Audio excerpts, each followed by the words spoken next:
In the name of one true and living God. Amen.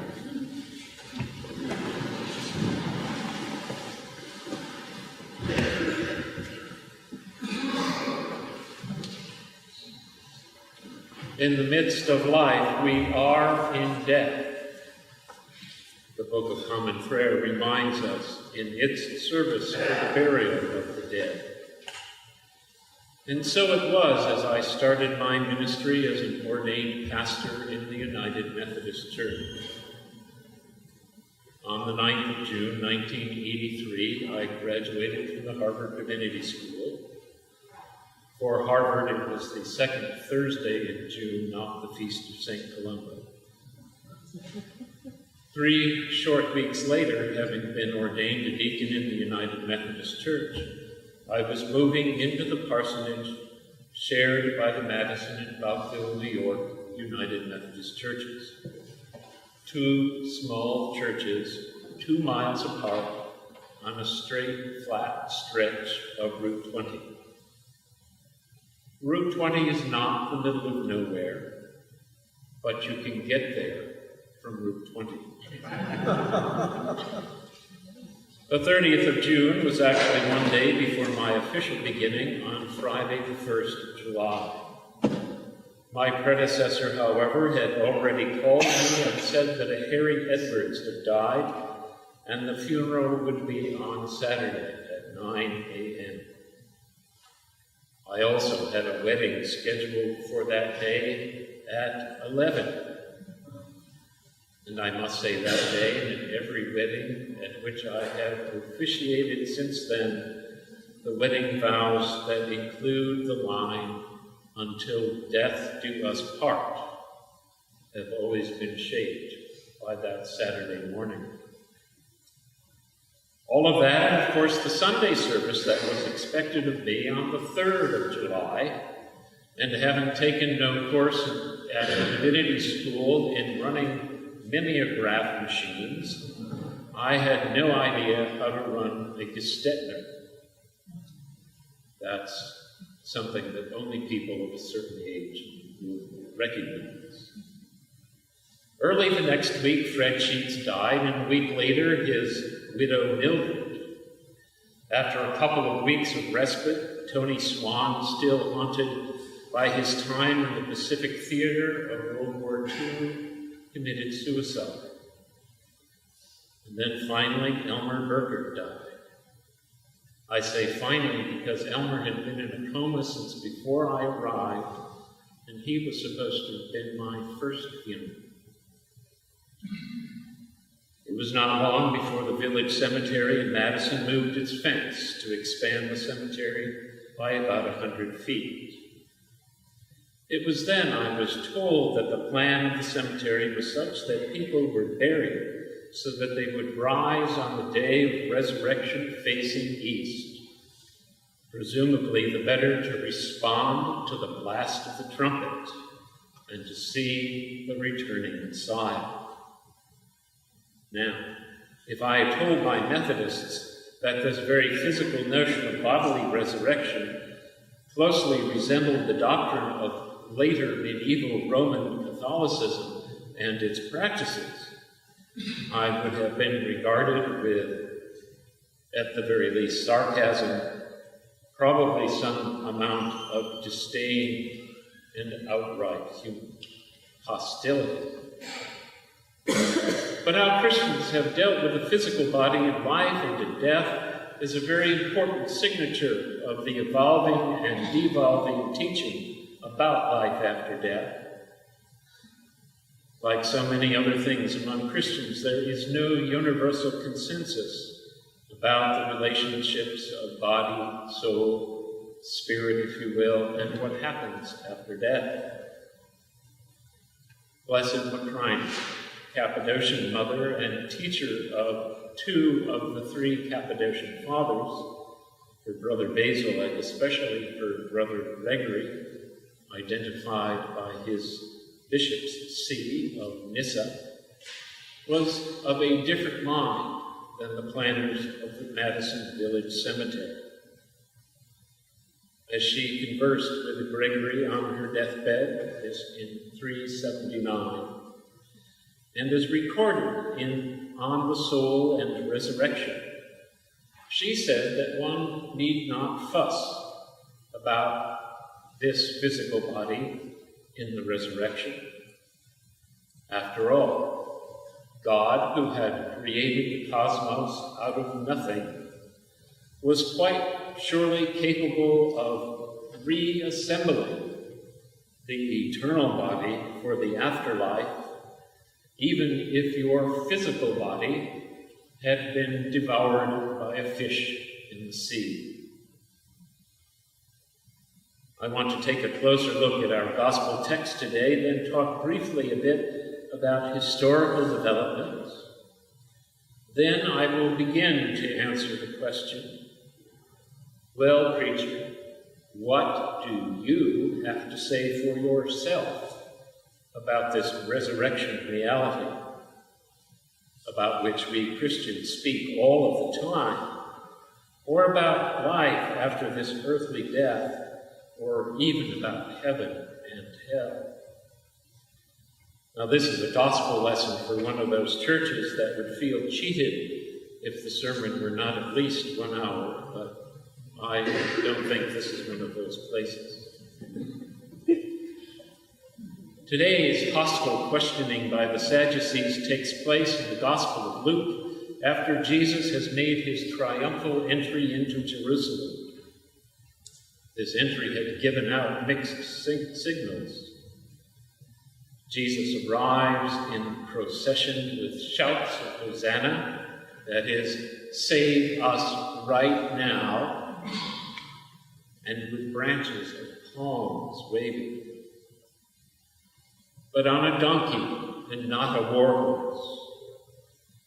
And then seemingly he does absolutely nothing to bring about the end of the age, the overthrow of those stinking imperial Romans, and the restoration of Israel to its proper place in the new age and on this earth. This dialogue with the Sadducees is placed just after another trick question from people called hypocrites by the evangelist, and concerning the obligations of paying taxes to Caesar. All, it seems, is moving to its inevitable end upon the cross. The questioning Sadducees, with talk of this woman and her marriage and succession to 7 brothers, are referring to a passage from Deuteronomy 25, 5-10. And I quote, "When brothers reside together and one of them dies and has no son, the wife of the deceased shall not be married outside the family to a stranger. Her husband's brother shall go into her, taking her in marriage and performing the duty of a husband's brother to her. And the firstborn whom she bears shall succeed to the name of the deceased brother, so that his name may not be blotted out of Israel. But if the man has no desire to marry his brother's widow, then his brother's widow shall go up to the elders at the gate and say, 'My husband's brother refuses to perpetuate his brother's name in Israel. He will not perform the duty of a husband's brother to me.' Then the elders of his town shall summon him and speak to him. If he persists, saying, 'I have no desire to marry her,' then his brother's wife shall go up to him in the presence of the elders, pull his sandal off his foot, spit in his face, and declare, 'This is what is done to the man who does not build up his brother's house.' Throughout Israel, his family shall be known as the house of him whose sandal was pulled off." Now that's a harsh text. especially here it seems for the brother who would cast away his sister-in-law from the family circle. At a time when being inside of a family circle could certainly be the difference between life and death. This is, however, I expect, one of the many, many types of the biblical vision of marriage that is not in mind when that phrase is being tossed about politically in this country in the context of the discussion of marriage equality. But I digress. These Sadducees were not really being serious, asking about the resurrection. By and large, they did not believe in such a thing. Perhaps their upper class status and their powerful lives, even in the context of Roman rule, was all that they needed from the Almighty. Those pious Pharisees and the lower classes could believe in this resurrection thing if they wanted to, and maybe that would keep them under control. In our text, it is not even clear that this new age with resurrection is what passed for belief in heaven, the Sadducees' unbelief notwithstanding. Jesus did not directly take the bait and enter into a dialogue about resurrection and its geography, or we might say its metageography. What he did say must have perked up the ears of his listeners, for whether he meant an earthly new age or a heavenly new age, Jesus was breaking down the old order. Women had been accustomed to relying on male relatives of their own or upon their husband and his relatives. The new age was going to have none of that. But at least in this respect, we would all be as angels. There had been a lot of ferment in Jewish thinking about the resurrection and many other related concepts during the time of the Second Temple on this side of the Babylonian captivity. These days, that is often obscured by the tendency of some churches to maintain a significant gap between the Old and the New Testament. We get caught up in the idea that the Christian church has agreed on a canon that endorses this gap. Some of our Bibles have appeared that way. It is largely a Protestant version of the canon. Those who grew up in the Roman Catholic Church or in recent decades in the Episcopal Church know of other books. Orthodox Christians, slightly more. The Ethiopian Church, to this day, preserves in its canon what is called the Book of Enoch, or Enoch. It is this latter book that shows especially how the people of the day in and around the time of Jesus were talking about such things as heavenly realms and angels, archangels, and all the host of heaven. I almost always begin Bible studies with a question. When did the Christian church come to a consensus about the canon of Scripture? The right answer is never. Older Judaism had been content with its Sheol, not completely unlike the Greek Hades, a sort of afterlife of shades and wispy souls, with perhaps a bit of self-consciousness.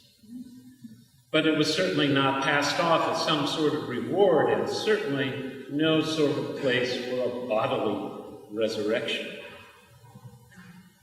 But as what we call the Middle East was shaken and stirred by war, commerce, and trade in the centuries before Christ, many new ideas circulated and percolated, including that of resurrection.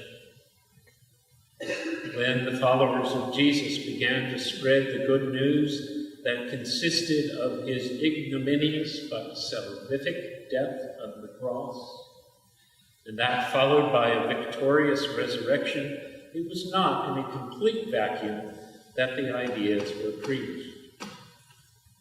It must be admitted, this resurrection and the claims that went with it, however, were reaching into something that was quite new.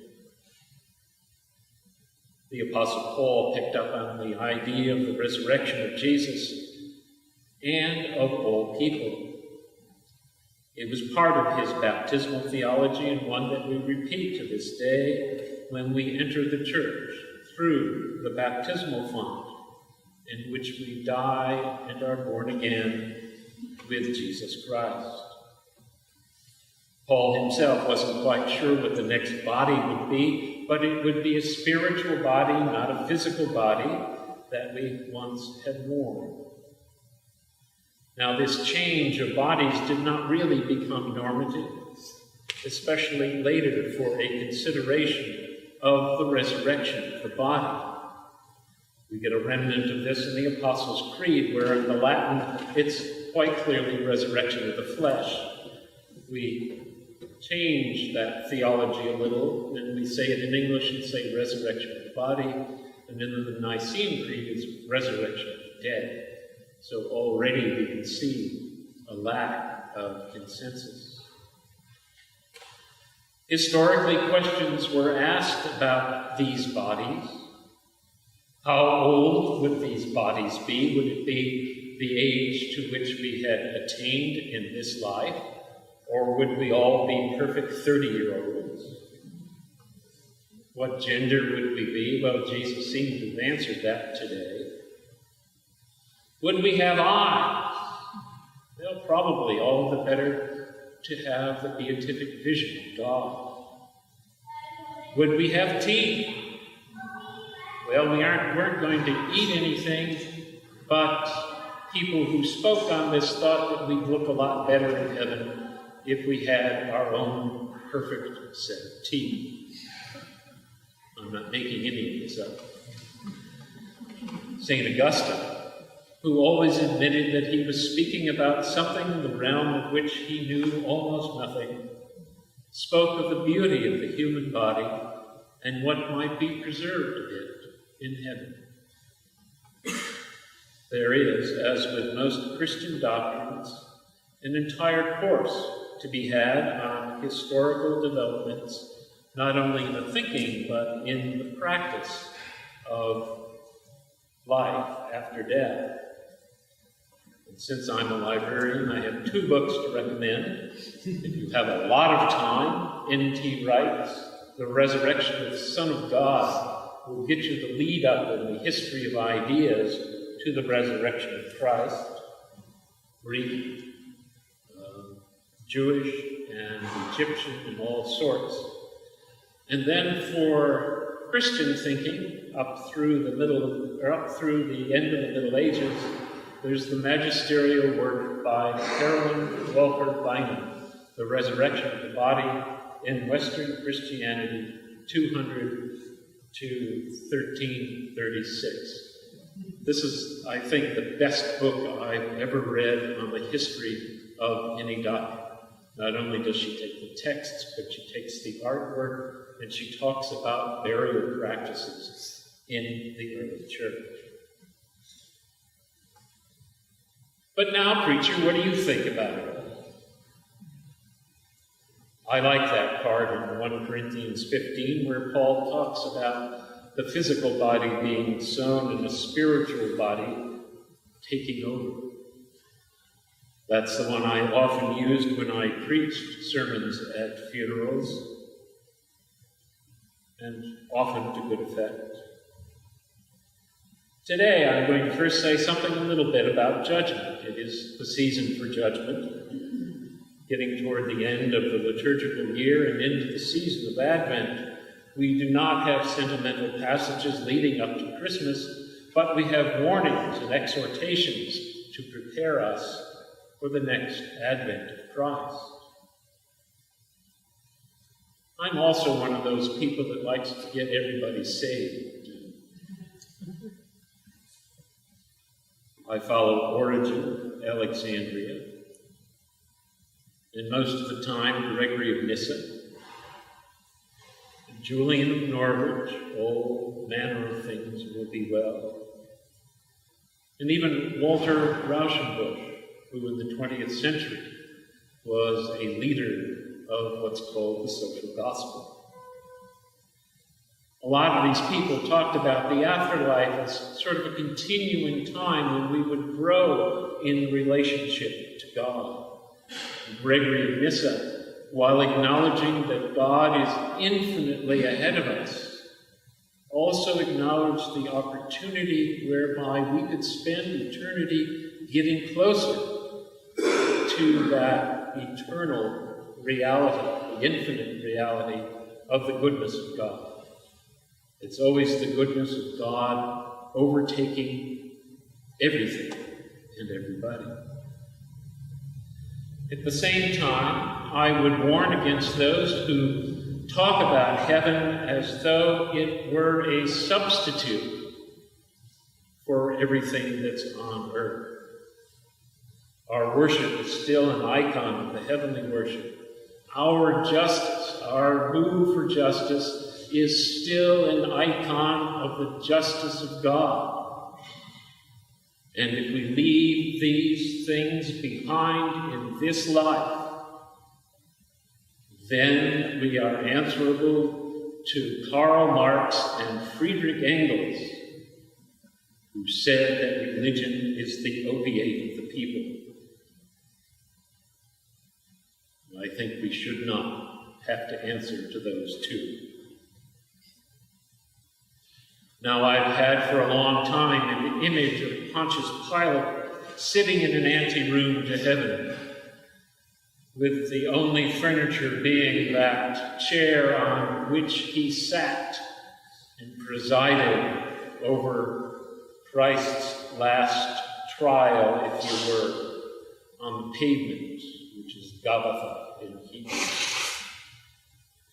And the only sensation that Pontius Pilate gets for this age is that he hears every time any Christian says a creed or other statement such as that, suffered under Pontius Pilate, was crucified under Pontius Pilate. So that especially on a Sunday morning, as Christian services circle the globe, it is very loud and very clear that his abrogation of responsibility really did mean something. And then you might turn to me and say, "Preacher, you certainly don't want people like Hitler to be saved, do you?" Then I get an image in my mind, and I think, well, here it goes. Jesus gets up from his throne of judgment and stands next to it. And Hitler is standing several steps below. And then, one by one, everyone who was killed or injured or oppressed by the Holocaust sits in the chair, the throne of Christ's judgment. And one by one, those people talk about their lives in detail, so that the 3-year-old takes 3 years and the 20-year-old takes 20 years, and on and on. And it will take a while. Not only the 6 million who died, but the other millions who suffered, survived, but whose lives were damaged, or at least changed. And every one of those people who sat upon the throne of Jesus would, at the end, simply ask, why?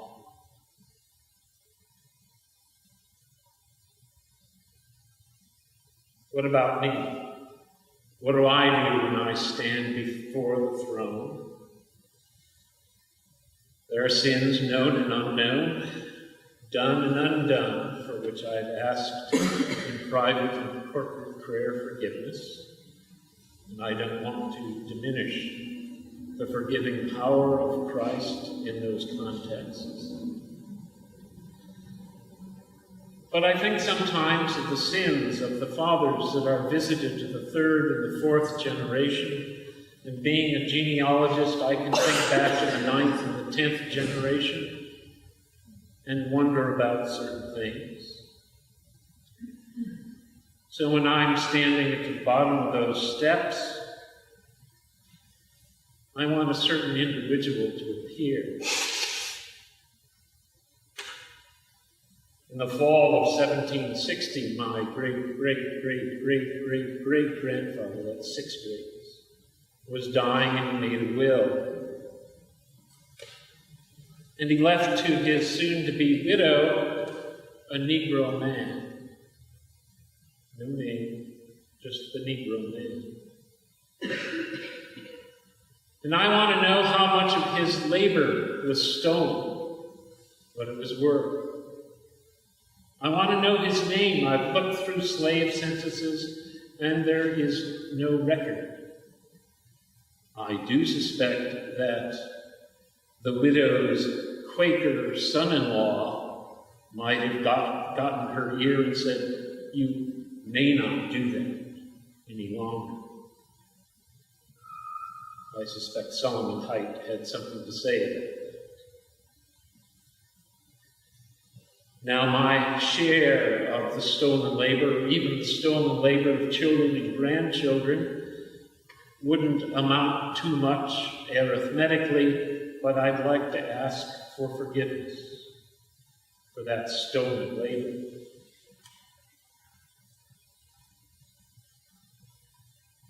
For this preacher, what speaks to me most solidly about whatever existence there might be as we grow into the grace of God here and in the hereafter are the words of hymns that speak of the unending act of praise in eternity. Isaiah, not the prophet, but my spouse, and I sometimes talk about the many varieties of the black church. And certainly in some of those churches, the sanctified hands of the keyboard specialist would have maintained a foundation for my sermon. And somewhere about 5 minutes ago, she would have softly moved that rendition into maybe Amazing Grace. And then we would have sung that last stanza. Remember, this was John Newton, who was talking about the effects of his slave-owning days and his repentance. And we sing, "When we've been there 10,000 years, bright shining as the sun, we've no less day to sing God's praise than when we'd first begun." Today, at the transition of the liturgy at the table to the liturgy of going out into the world, we will sing another one of these.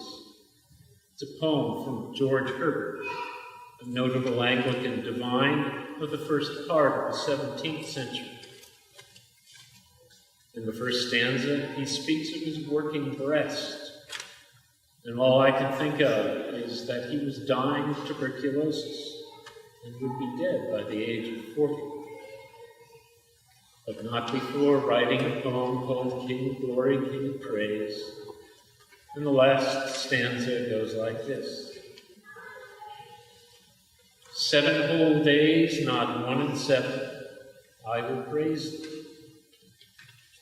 In my heart, though not in heaven, I can raise thee. Small it is in this poor sort to enroll thee. Aim eternities too short to extol thee.